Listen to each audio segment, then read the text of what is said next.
Messi. Messi. Oh my goodness. Balotelli. Aguero. That is extraordinary. What a headshot. What a hit. Back of the net. Hello. That's really kind of become my little catchphrase for introing. This is a Not a Pundit podcast. As always, we are back for kind of a season wrap up, really. Like, we've been kind of off kilter the last couple of weeks, and I think ultimately it's down to the season has been sewn up for so long. Connor, how are we doing? I think you summed it up perfectly. I don't really remember a time or a season that's been kind of so. The end's been just so meh, and before the Liverpool fans come at me, it's not just because they won the league. I mean, it doesn't help, but it's you're right. It's kind of been nailed on for the last couple of weeks what's going on. But Newcastle pushing for Champions League. I know I said a couple of weeks back I didn't want us to get it, but now that we're really in the hunt, it's hard not to want it. But I do think it's going to destroy our league chances next year, because that's what happened the first time, and unless we can bring in players. But there's enough moaning for an intro. How are you doing, Nate? I'm good. I'm hanging in there for the Europa League final so we can win our third trophy in 3 years, That desperation derby. Keep the run going, three trophies in 3 years. So I'm just hanging in for that. But yeah, to be honest, lads, I haven't been the most active in the football world recently. I don't know if trophies are on the horizon for our friend Killian over there. Playoffs are going decently for you. We are doing very well. We bet Coventry, who obviously have had like a meteoric rise under Lampard. Like, when he took over, they were relegation contenders, and to get in the playoffs, incredible. And they've been on the ascendancy. Like, they've only seemed to get better rather than kind of like tapering off. And we bet them 2-1 with 25% of the possession away from home. You love to see it. Like, pure and utter football manager. Yeah, muck ball. Like, if we can do that, like grind out a result like that, considering we ended the season badly, I'm quietly confident, and I think we have a very, very good chance to get promoted. Do you think if you do Preston come up, look very strong though?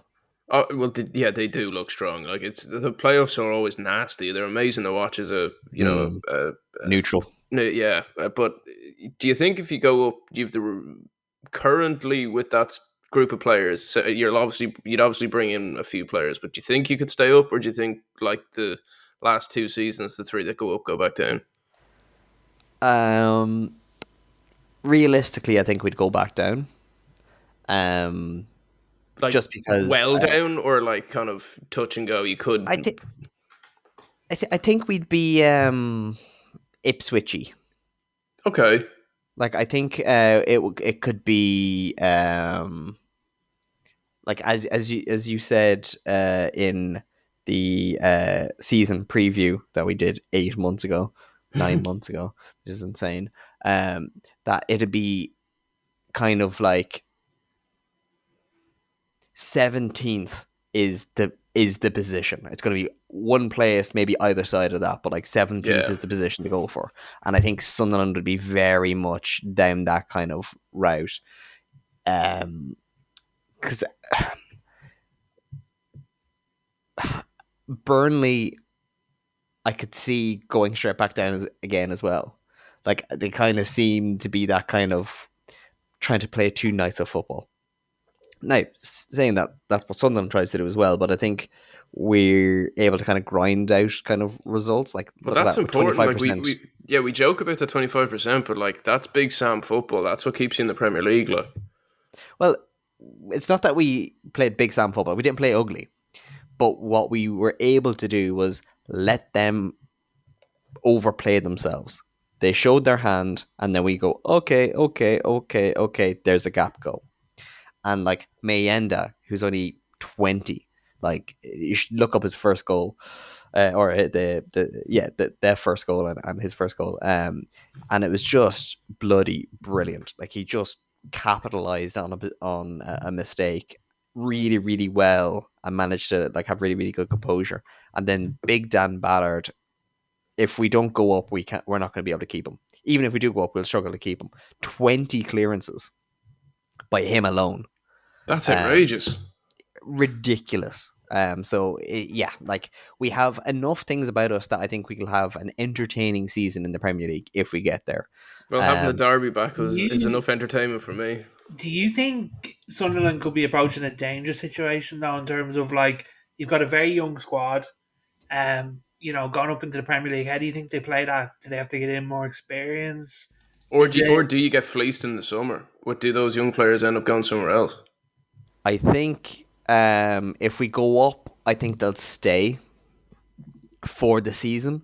Just because I think they'd actually get better deals for themselves by having a year in the Premier League. But Nate, you're right. We are coming up to a very dangerous point where if we don't go up, we will lose a lot of key players, and we then have to replace them, and that's kind of a big worry. We and it's a worry in the sense that it's going to just delay the project another year or two, rather than like I don't think it's going to stop us from getting there. But I think we are kind of in approaching a situation like Norwich did under Daniel Farke, of being at the top end of the championship consistently. I think if we don't go up next year, we're going to be probably win it, or at least top two, automatic promotion. But not good enough to stay in the Premier League. Which is a horrible place to be in, because like you even see Gary Lineker talking about it with Leicester. Like when you're stuck in that kind of situation, you kind of half miss being in the championship, because at least you win games in that, But it's a better to be in that position than Luton. Yeah, well, 100%. Which that drop off, like that shocked me, to be honest. Well, it didn't shock me. Sunderland was there before. These things can happen. They're a lot more realistic to happening than any of us really want to admit. But more importantly, they didn't have the facilities, the squad, or the finances to maintain what they did. They had an incredible season to get promoted to the Premier League, and that's all it was. They did incredible to be competitive in the Premier League, because they're about as much as you could hope for as a team that's come up, in terms of if you're going to be in that dogfight. Like they pushed it far, Killian, you're the best to answer this in terms of like, so like obviously, Burnley they play expansive style, Sunderland they play expansive style. Like, so the teams going up out of the championship are playing really good football. Is that not the dangerous part when you do go up though? Is like you want to have that pragmatic style of play, like to stay in the Premier League if that's the long term goal, and it's like, are you better off harboring that in the championship and then moving up with that type of style, like play style, or are you all for playing expansive football and then I'm all for playing expansive football, because if you try and play it the other way in the championship, you're getting yourself into a dogfight. It's like if you try and fight with pigs, they'll drag you down to the mud and beat you with experience. And you have some redneck sayings, my man. what's the solution then? Like how do teams like Sunderland and Burnley stay in the Premier League then? Like, because there is that gap, It like what I would say personally, how I'd say it is, if I had a team in the championship, I'd want to built up with pragmatic players and then add in that bit of flair, where I feel like the championship currently is very top heavy of like, no, our team's full of flair, and I think that's probably where they're struggling with the gap up. I never really thought about that, to be honest. It's a good point. I think that it is a good point, but I think it kind of doesn't cover like to be in a championship team that's gunning for promotion. You are competing transfers wise with the recently promoted teams of the Premier League. Like you are not financially, but like ability wise, and you're trying to get your resources available. Like yeah, and players now that are that a little bit more technical are the ones that are going to get you promoted by quality. Like look at Enzo Laffi for Sunderland. If we were playing Aladici ball, he's not going to come to us. So like, you have to play that to get up, and whatever about abandoning your morals, you have to be pragmatic enough to be able to adapt. And I think yes, there is a call for maybe teams like exactly like Sunderland did in the first leg of the playoff to show that right, we can play the down and dogged and dirty. We can play without the ball. Come at us, and we'll be able to withstand it. I think the likes of Burnley and Sheffield and all haven't really necessarily shown off that they can do that. But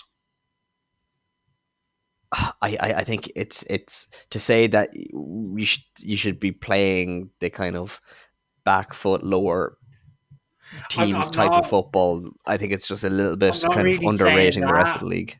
I'm more saying like recruiting the championship like you're gonna go up and have to fight to stay up. Like I think one of the issues that I have with Burnley personally, and I think I'll say it, I think they were delusional when they went up, is you go from dominating in the championship to playing like your likes of Birmingham or whatever, and you're dominating them, to then having to play with teams against like your Brentfords and whatever, who stay up in the Premier League, but they're the ones getting dominated by your Cities, your Liverpools. So like that's the gap, if that makes sense. You Yeah, go no, I from get you. It's in Oh yeah, you need dominating, to. You've got plan A is your championship plan, but you almost need to have one eye on plan B if you do get like I brought up. genuinely see the only way for teams to stay in the Premier League, and I think it's why we'll see, and I think you'll see Leeds take that adoption more than say your Sunderland if they go up and whoever else, is you have to become the Brentfords over time, because that's what makes you stay in the league, in my opinion. yeah. No, like that it is a really good point, and in fairness, I think ownerships and managements now are going to be a lot more aware of that after seeing Southampton. Well, Like I yeah, think under Actually, yes, Russell Martin. Southampton, the perfect analogy. Yeah, because like they stayed for too long on the idealism, and that just they paid soured the price. They to the paid the core. price Like, for yeah, it. Like, I don't think you can have an idealism though, like coming up out of the championship, if that makes sense. Like, there's like, say you're like say Nottingham Forest, who are doing great this season, yeah. It's like mm, their play style from when they first went up to now has developed, but they still had to default on that play style when they came up. And I just think if I'm Sunderland coming up, or Burnley or Leeds, it's like mission number one is stay in the league. mm. Like, and then you build on it. Where I feel like if Sunderland do go up, they're sort of stuck between a rock and a hard place in terms of we've curated this great squad. It's just can they be the ones that keep them up, Well, it is funny that like it is cruel, and it's across all the leagues. Wrexham will have it now that they're up in the championship. Like the caliber of player to get you into the championship versus the caliber of player to keep you in the championship are very different. You know, like and I think there is going to be people in the Mackems that don't survive the summer because yes, they're great championship players, but if they go up, can like there is a level difference, like a dramatic level difference. Like Killian, would you be happy in the summer to trim some of the perceived future talents for more experienced lower Premier League players that have the bottle to stay up? I'm more than happy to lose any of the players because that's the model. That's the model that we've adopted and we've decided on. When you say that's the model, is in ruthless but kind of But successful. Well, that look, model look. goes out the window now, though, because It doesn't. that model was for the championship. That model can It I doesn't. I Not with this disagree. ownership. I Not don't with think this that ownership. model can survive in the Premier League. I really don't. So I No, think but it's no, but this is the thing: is with this ownership and this setup that we're doing, like they're willing to take that chance and willing to take their licks on that. Like they're more than willing to accept going straight back down. and sticking to the way that they want to But do that's things. such a pessimistic way Yeah, to look at things. Like, as in, like, you cannot tell me. Like, I know you are a Sunderland fan, but I mean, you're the majority of Sunderland fans. You cannot think are like, oh yeah, we'd be happy if we play their system and we go straight back down. Like, that's come on. I but didn't say also people would be happy about it. that's what Southampton and Burley have done in the past is they come up with these perceived notions of what their quote unquote plans are, and you get to the big time and you're like, this isn't the same. Like, do you know?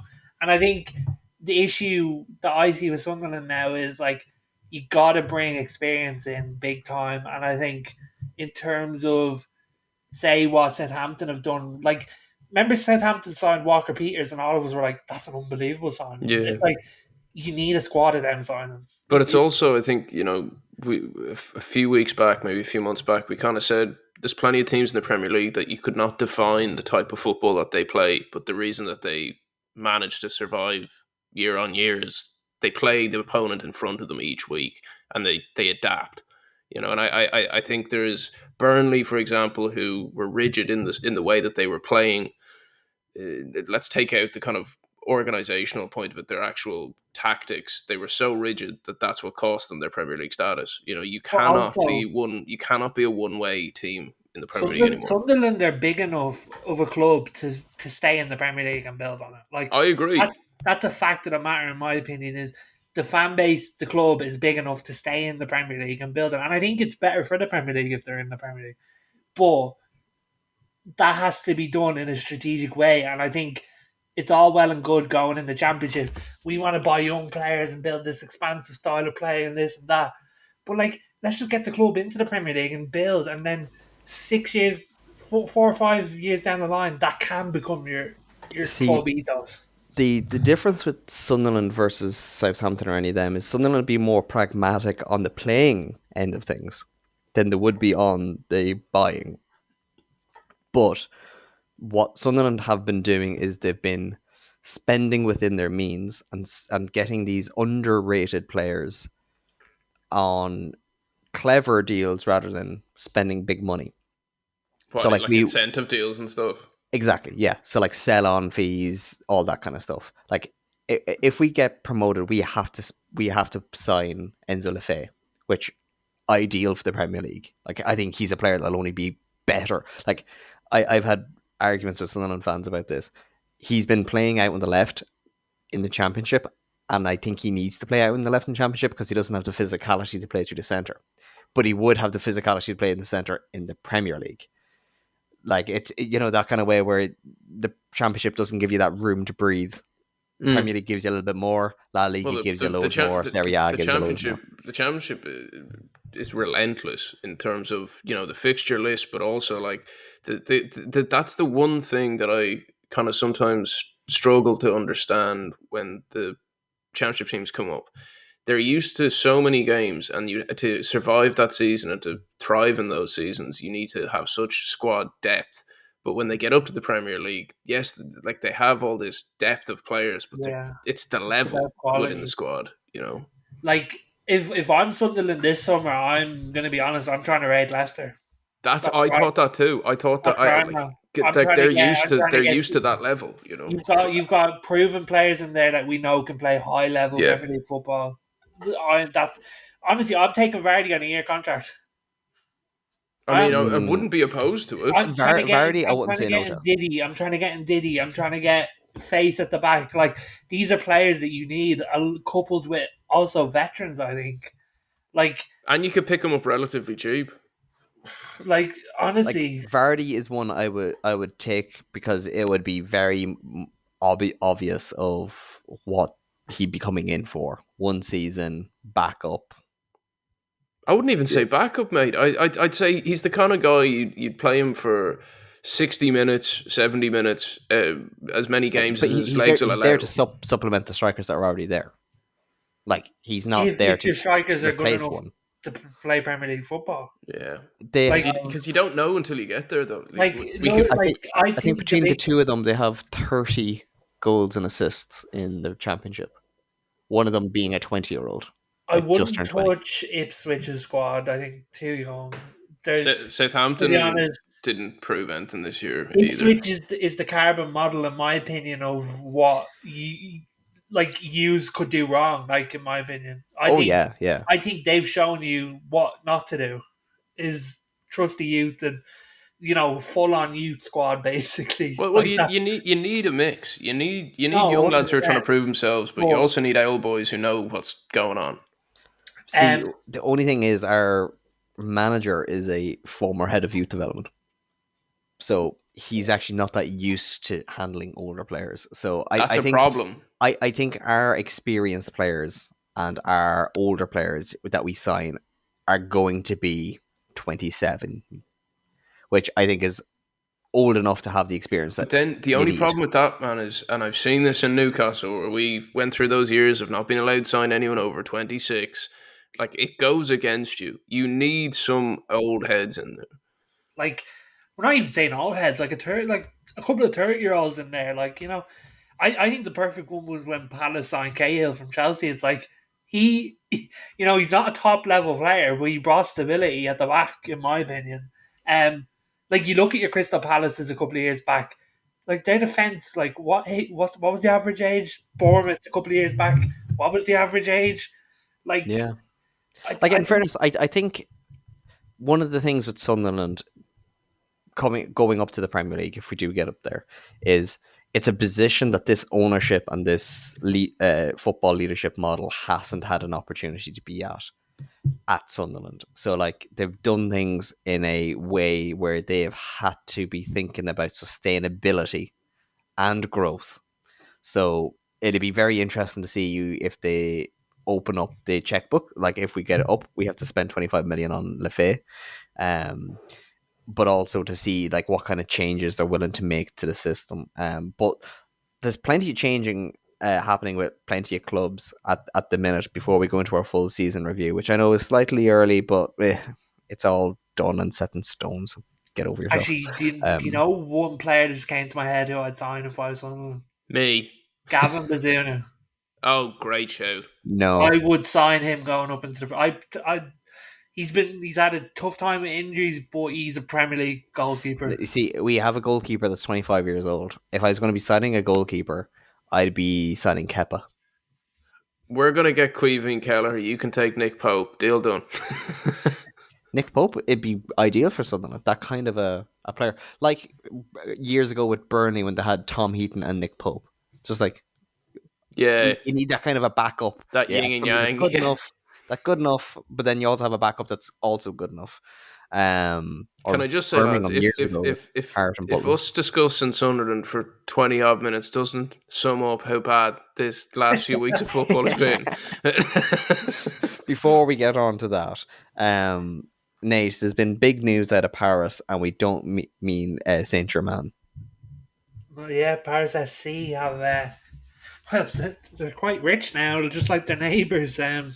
You could literally throw a stone from one stadium to the other, and it looks like there's going to be a bit of competition in Ligue 1 from now on. How rich are these lads now? Because obviously we know PSG are, sovereign wealth fund owned, have all the resources on earth. Are they poor rich or rich rich? They're rich. They are on paper richer than PSG. Surely not. Well, the family that has the majority of them, I believe, I'm right in saying, Nate, is are involved. Are now, yeah. Yeah, and the Louis Vuitton crew. Exactly. Yeah. And like they're the one, that family is always on the richest people lists. They'll always be like Musk, Bezos, and who's that? That's them. The fella that basically did up Notre Dame. That's the thing, is they're now majority owned by them. Bahrain have a 25% share in the club, and Red Bull have a share in the club, which, even if Red Bull don't bring the money, they'll certainly bring the market in. And everything else with it. I think I can literally smell the euros from here. Like, are we going to see our first Louis Vuitton football kit? Imagine. I didn't even make the connection on that. That would be so sick. Like, I can't wait until they sign Olivier Giroud and finally put him on a catwalk. That man has been born to go on the catwalk. I've been waiting for decades for this, and it's going to happen. I think it's going to be exciting. They haven't been in Liga in like 46 years or something stupid. I think I saw. Do France have the stupid PSR type thing going on, or can they just go out and buy whoever they want? France's money is so bad right now that the league has asked the clubs to not account for TV rights and are asking owners to put in the money to balance the books. So they're so far away from PSR. They're literally begging Oh, owners sorry. to throw money at them. This was DAZN couldn't get the deal done, wasn't it? Exactly. Yes. Well, Okay. the zone, I believe, the whole deal crumbled. It's like it was done and then it was not done and then it's gone. So they basically don't have a way to really watch the league officially, I don't think. Well, they're sort of hurting from their own success recently, if that makes sense. In terms of, they had their Messis, they had their Neymars, and obviously that would bring the value of the league up and spending and this and that. And now, when those assets leave the league, it's like who's going to front up the money for if the attractions aren't there? Is it also though like Almost like leagues should be self-sustaining. Oh, don't get Oh, lads. right. I am not. I Well, am not at going. the end of the I'm not day, taking the bait on this. if Paris FC are going to become a force now, that is going to bring more money into the league because it becomes a better spectacle.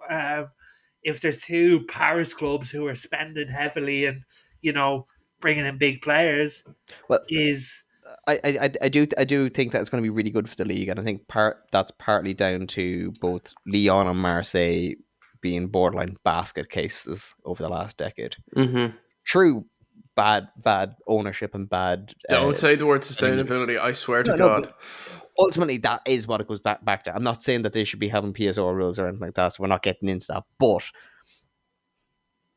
they are an example of why these rules may exist in other leagues. And I think the league has become so dependent on PSG to prop them up with superstars. And Nate, as you're saying, like these having the money to be able to splash and draw in more names is going to bring the league back from the brink, as far as I'm concerned. my issue is though, like, who are your Messi and Neymars in this day and age? I don't think they go that far. I think I think they would be very clever to go get a Pogba. I think if they go for French icons. But Killian, we're in the world where Ousmane Dembele, a French player, is on Ballon d'Or form at PSG, and no one gives a crap.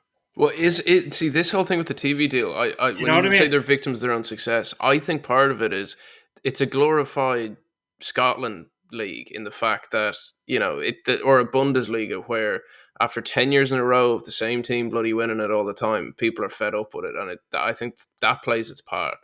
Well, I There's think that, but I also think with Dembele in particular, Nate, is the fact that like 120 million odd was spent on him, and it took him 7 years later to hit the kind of form that he should have. like he's literally on Ballon d'Or form, He's been like incredible. I'm pretty but, sure like, he's the favourite from the Ballon d'Or right now. Like, I think that's mental. That's not even bringing in a fraction of hype. Even like even Champions League nights, everything's about Lamine Yamal this, Lamine Yamal that, which is fair enough. Like the kid's gonna be unreal. Or Ryan, But as he likes to go by.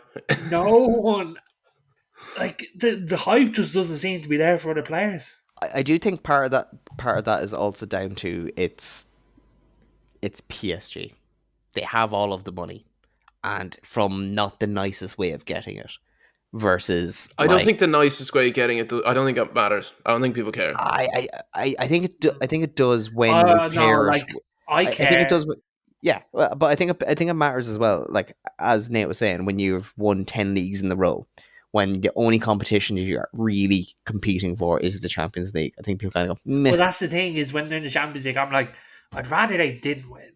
Like that's how I am. It's like all that money getting pumped into the club, we're there, and like if they're going up against a team, I'm like, I'd rather they didn't win the Champions Well, League. I'll be happy if they never win the Champions League. I will absolutely agree on that. I And then like them when competing in it, but I don't want to see them win it. and then when you pair that up against a homegrown 17-year-old on ridiculous form, I think the general public or the football faring public will go for the kind of easier to like story than not. I Um, Plus, I think Lamine Yamal is becoming a brand now. quickly, very quickly, and like I don't think even on this podcast we talked about him enough. Like how good that kid actually is at football. Like he's Ridiculous. Well, 17. it's 17 years old playing 100 games. Like, that is, like, Wayne Rooney was one of the greatest young players you'd ever see. At 17, I doubt he even had 25 games. The crazy thing is 100 games, yet like his form has been so consistent. Yeah. Like, And he's won a Euros. and He's won like, everything, man. He's like, literally. you know, I'm very careful to use the word like Messi this, Messi that, but when you watch him score a goal, it's very Messi-esque. Like it just is. Like there's no other ways about it. Like, you know, He was held and bathed by Messi, so Yeah, that Like, famous he picture, yeah. I think we all have that memories of La Liga, like back in 2012, where it'd be the El Clasico, and it's like, or even Messi. Like I remember watching him against like your Ibars or whatever just on a Saturday night, and it's like, where'd he pull that goal out of? Do you know, like, Yeah.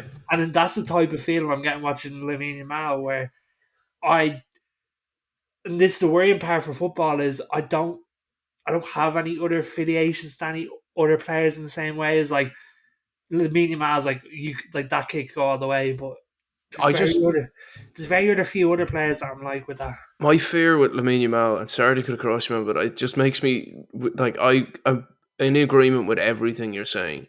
But my biggest fear for that kid is he turns into Neymar.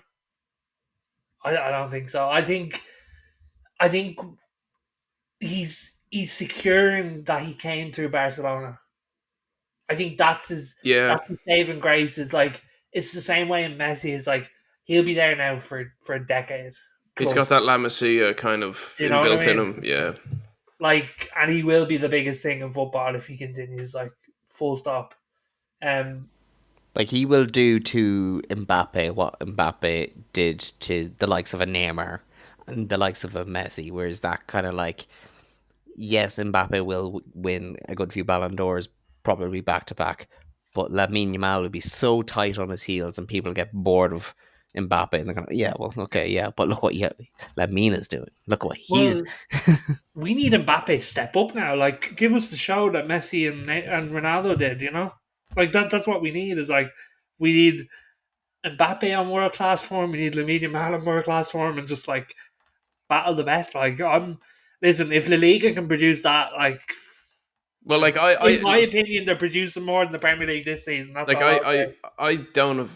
I think I've said it before in the pod, but I don't like Mbappe as a player, but I still want him to play the best he can because when he's on his top form, he's an incredible to watch. You know, like, and I do think we've got so used to having Messi and Ronaldo for so long that, like you said, Nate, like there isn't that many players out there that are that level, and especially not playing in similar leagues, and you know, like even remotely close to that level. Yeah, like, do you know what I mean? Like Lamine Yamal's nowhere near Messi and Ronaldo, no, but he could be. No one's remotely near Lamine Yamal at this point, in my opinion, and at least in terms of like what he can be. Like Mbappe, since he's gone to Real Madrid, do you know what I mean? Like, it hasn't been good. And Vinicius Junior, like, where's he been this season? Like, it'll be interesting to see what, you know, if I think it's a here we go from Fabrizio, but Xabi Alonso to Real Madrid. It'll be interesting to see what he can do with Mbappe. And how Madrid will react to Don Carlo going to Rio de Janeiro and just living out his days smoking cigars. What do you think of that move? And like both Don Carlo moving on to Brazil and Xabi coming in?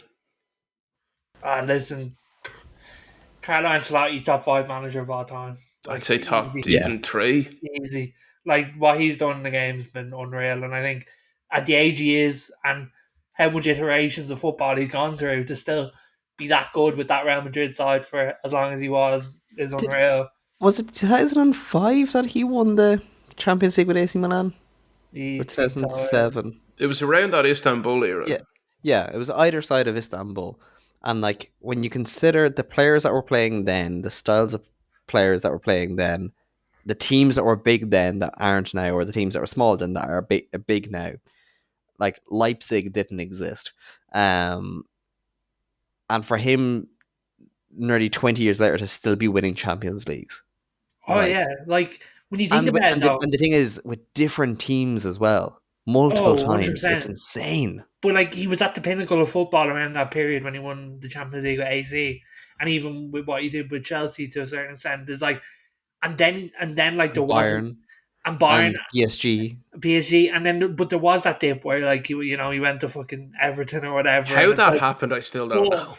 the fact that It's Napoli time. Free still, club, I thought. but then the fact that he still came back and done that with Real Madrid, I think is such a testament because like not many managers, I don't think, go through generations of football, and he did. Well, he's so adaptable, but what's interesting about him is he has his own way, and any of his ex players will say that he's kind of uncompromising in that, but he's found a way to stay with the times, but stay true to who he is and how he plays, and that's not easy.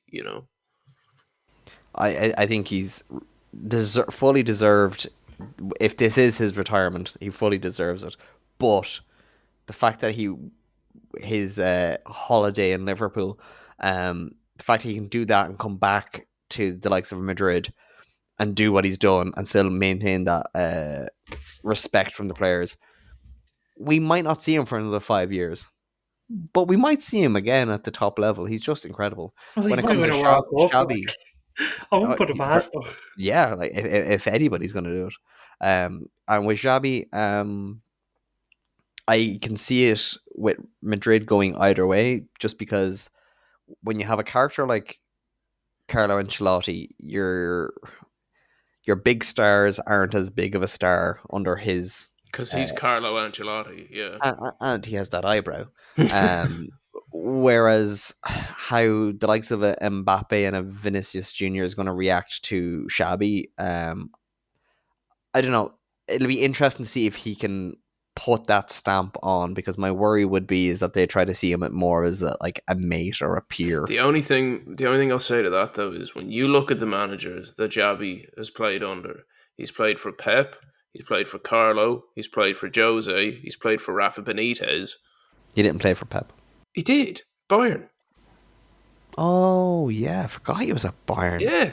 Like he's been around, man. He even if he got a fucking nugget off each of them, No, I think he has the ability.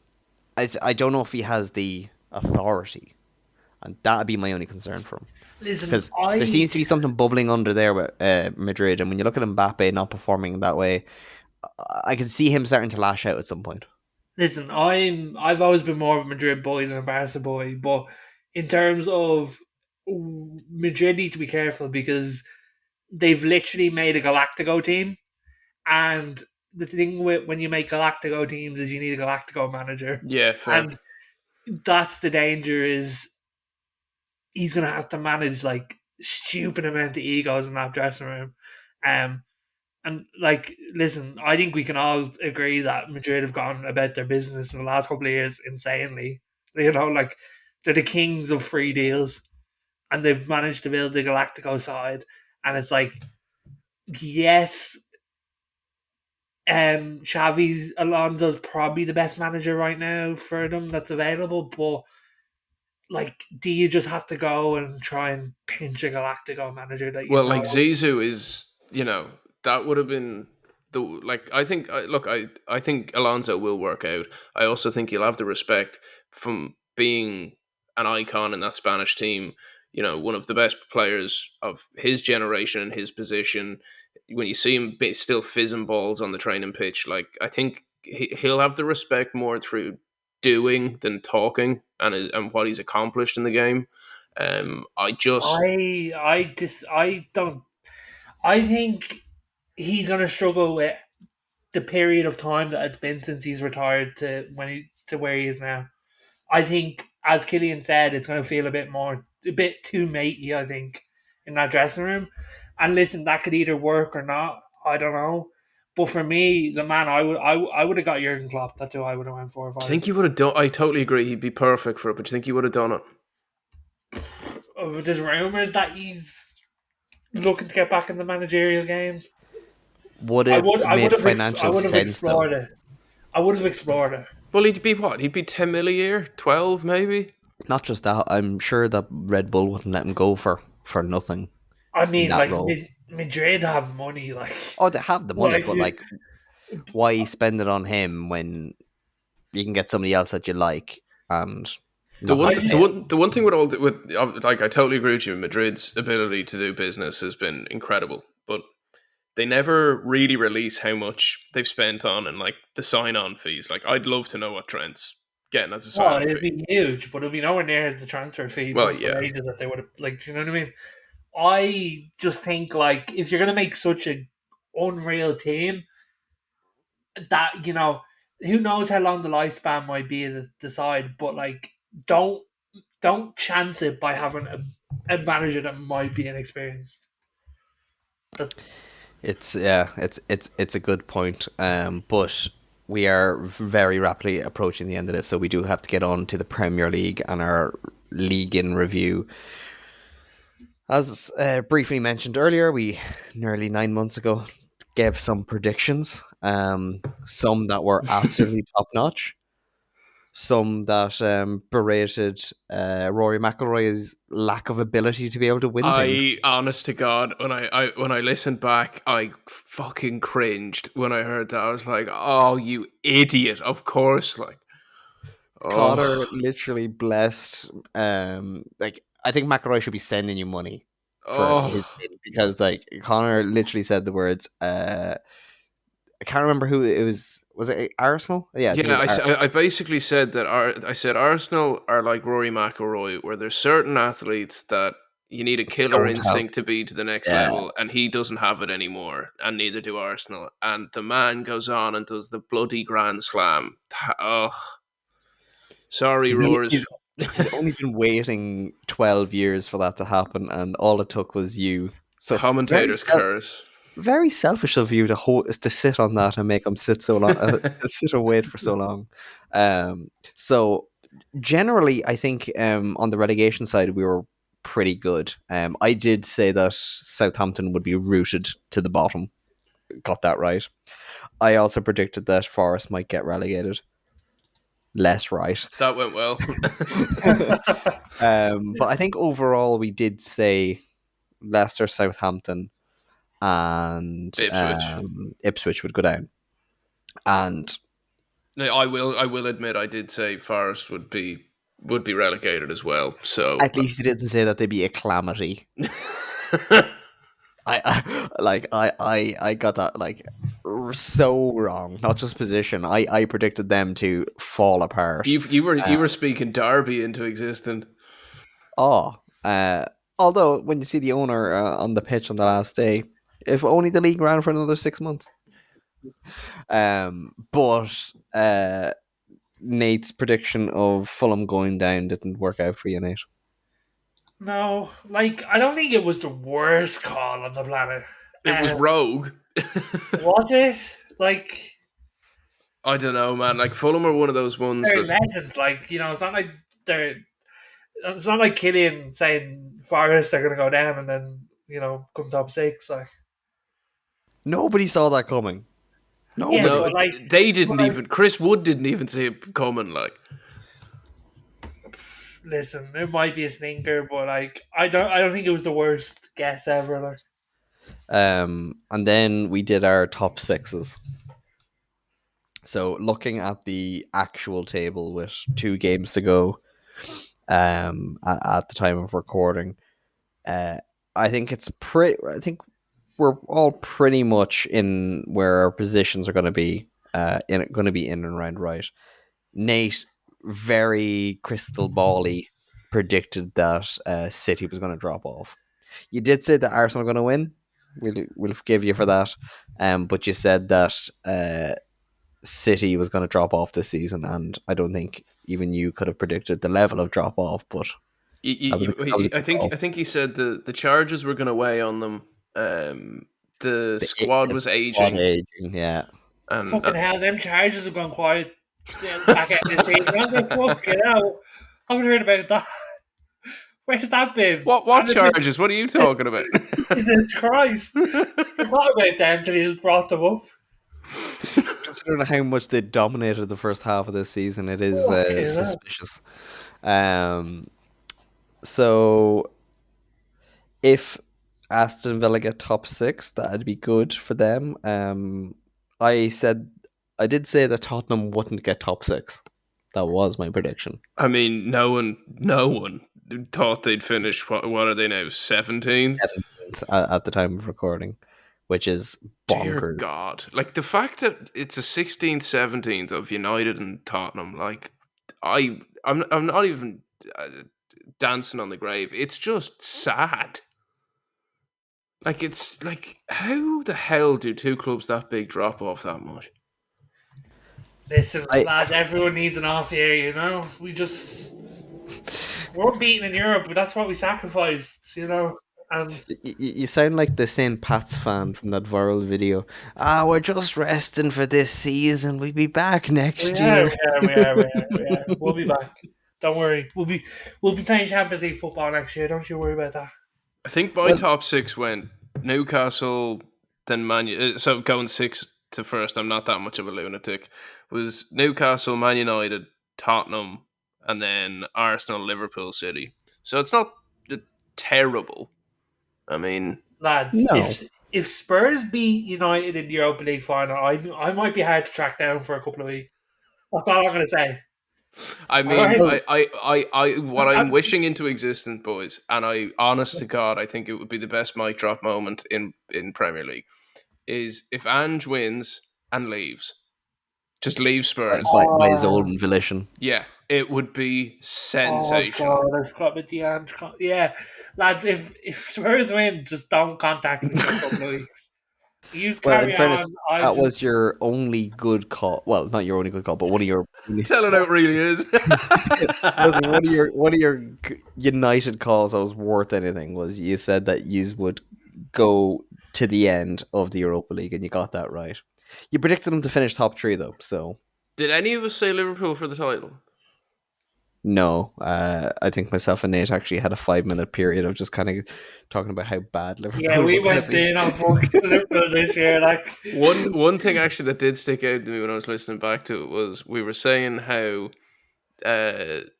so many players had decided not to go to Liverpool, and I'd love to know how many of those players are regretting that now. although Killian, let's double down right here. Yeah, it just proves how shit this season was. I kind of do enjoy the fact that this season feels like it's another asterisk season. Honestly, I The think it's second might asterisk be- season of the last 10 years, the other one being the last time Liverpool won the league. The COVID Cup, It yeah. might tend like COVID was a worse season, but like other than that, it might be the worst Premier League season in a decade. I'd say. I'd happily say The that. only reason I'm saying it's happily not say because that. is like the likes of Villa, Forest, even I don't think there's But you saying that is the reason why the season was so bad. as in you mean I'm clutching on the straws like Genuinely, the football this season has been atrocious. Like the matchups have been atrocious. Like I will take it to my deathbed. This has been the worst Premier League in a decade. that's only because Liverpool won it, you bitter bastard. You. No. Genuinely, it's not. It's nothing to do with Liverpool.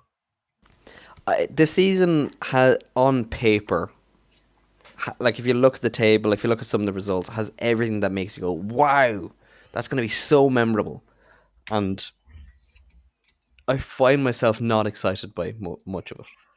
So I wouldn't say it's the worst season, but I don't think it's a season that I'm going to be looking back on too fondly. Can we just say how ridiculous it is, though, that a team could finish 16th and 17th in the league and get Champions League football? Hey, Like, don't, hey, we're unbeaten in Europe. That's yeah, the fair one. like I am sorry on that point. I saw a stat earlier on, and I was like, I have to bring this up.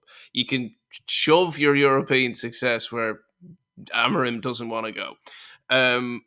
Ruben Amorim's Premier League record at United: 25 games, 6 wins, 6 draws, 13 defeats. Any Yeah, other manager gets the boot.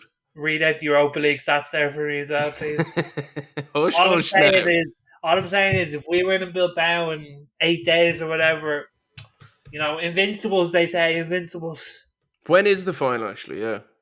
8 days, I think. Wow. 24, 24. You heading over? Nah. Uh, don't know what I'm gonna I've do seen for you. hotel rooms online for 12 grand Yeah. Stop. No, Yeah. no. pounds.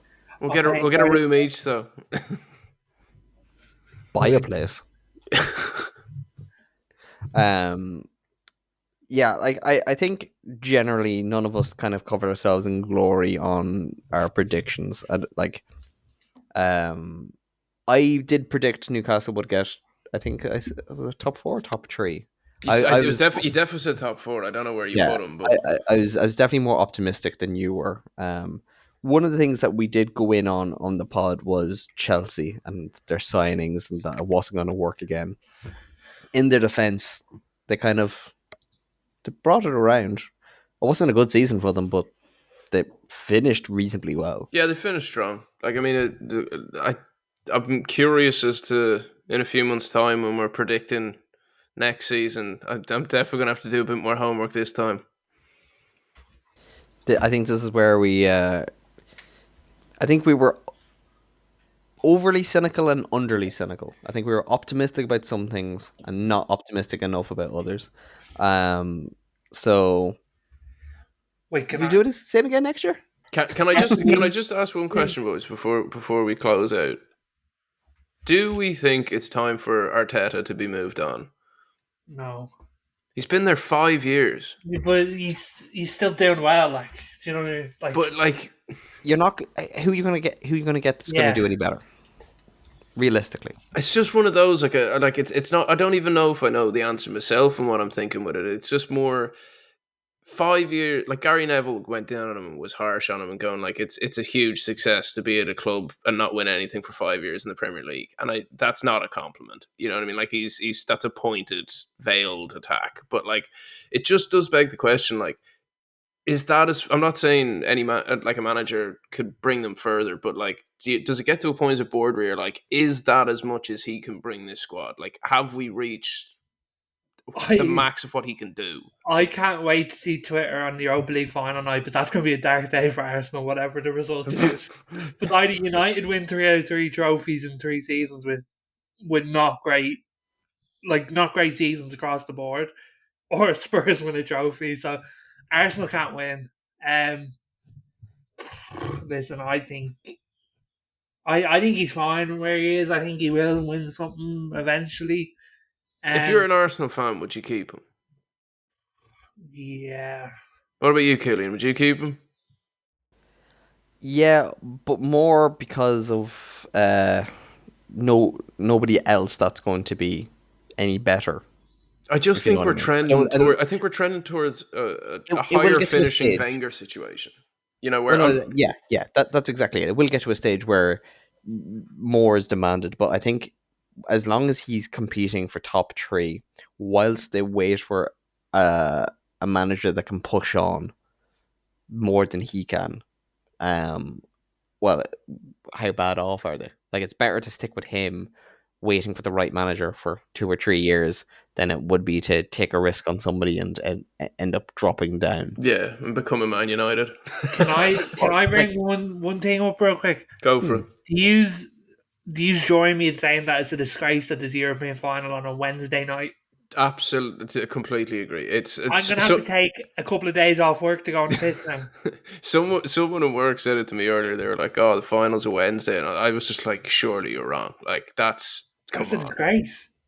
Like it even a I did like a Thursday is still muck, but I like a fucking Wednesday for a final.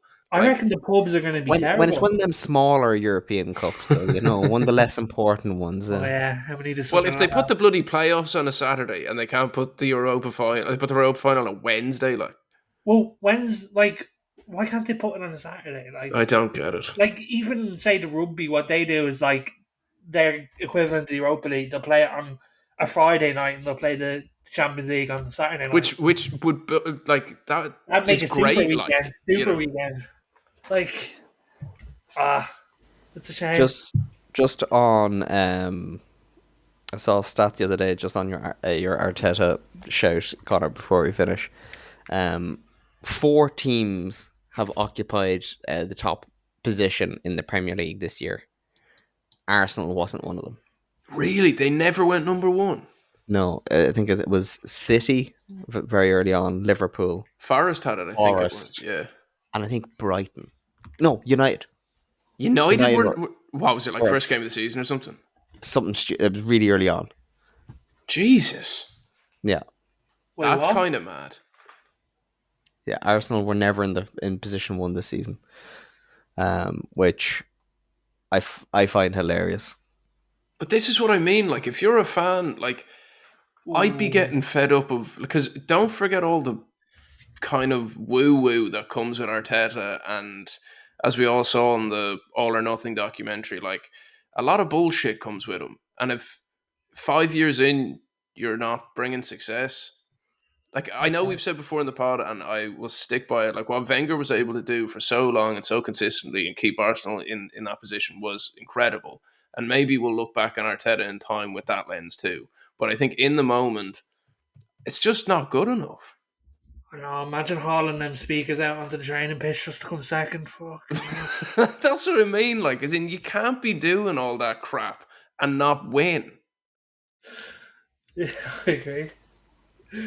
You can pick pockets, but you can't pick the end of this episode because it's coming here and now. Gentlemen, thank you very much. We're not doing awards this year. We're all too cynical and old. Doesn't deserve it this year.